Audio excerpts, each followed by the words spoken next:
あなたはよっぽど度胸のない方ですね。Chapter 1, Section 4. That's when the maid came in to lay out the bedding. She only brought one wide futon, so Sanshiro told her they needed 2 beds made up. But she kept going on about how the room was too small, or the mosquito net was too small, and they got nowhere. She seemed like she just couldn't be bothered. Finally, she said she'd go ask the head clerk as soon as he got back. She stubbornly spread the single futon across the full width of the mosquito net and walked out. A little while later, the woman came back. "Sorry to keep you waiting," she said.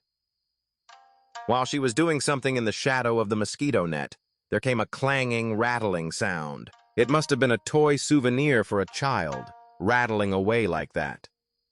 The woman seemed to have retied the bundle back the way it was.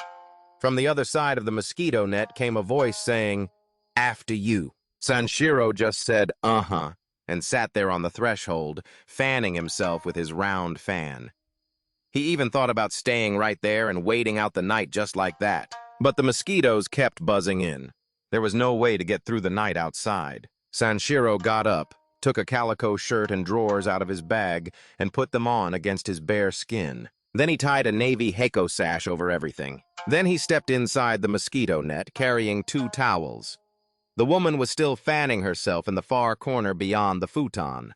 "I hope you don't mind, but I'm particular about these things, and I really can't sleep on someone else's futon, so if you'll forgive me, I'm going to do something to keep the fleas away." Saying this, Sanshiro took the loose end of the bed sheet that was already spread out and began rolling it up toward the side where the woman was sleeping. He rolled the excess edge of the bed sheet that was already laid out toward where the woman was sleeping, creating a long white divider down the middle of the futon.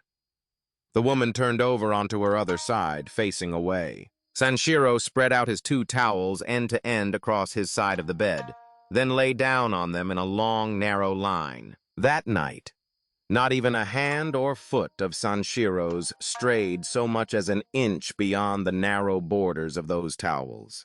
The woman never said a single word. The woman stayed perfectly still, too, facing the wall. At last, dawn came. When they sat down to breakfast after washing their faces, the woman smiled and asked, "Did the fleas bother you last night?" Sanshiro answered with a straight face, something along the lines of, "Yes, thank you, I slept just fine," all while looking down at the table. He started nervously poking at the sweet beans in the little sake cup in front of him. After settling the bill and leaving the inn, when they arrived at the station, it was only then that the woman told Sanshiro she was heading toward Yokkaichi on the Kansai line. Sanshiro's train arrived shortly after. Due to the timing, the woman had to wait a little while longer. She walked him all the way to the ticket gate. And then, "Thank you so much for everything, and, well, take care now," she said, bowing politely. Sanshiro had his bag and umbrella in one hand, and with his free hand he lifted his old battered hat and said just one word: "Goodbye."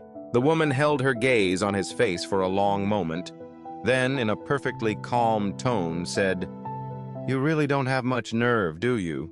and gave a quiet little smirk. Sanshiro felt as if he'd been flung out onto the platform. Once he climbed into the train car, both his ears burned even hotter than before. For a while, he just sat there, making himself as small as possible. Then the conductor's whistle rang out from one end of the long train to the other. The train began to move. Sanshiro quietly leaned his head out the window. The woman had long since disappeared somewhere.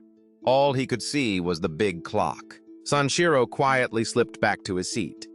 The car was fairly crowded, but not a single person seemed to notice what he'd been up to. The only one who noticed was a man sitting diagonally across the aisle, who gave Sanshiro a brief glance as he slipped back into his seat.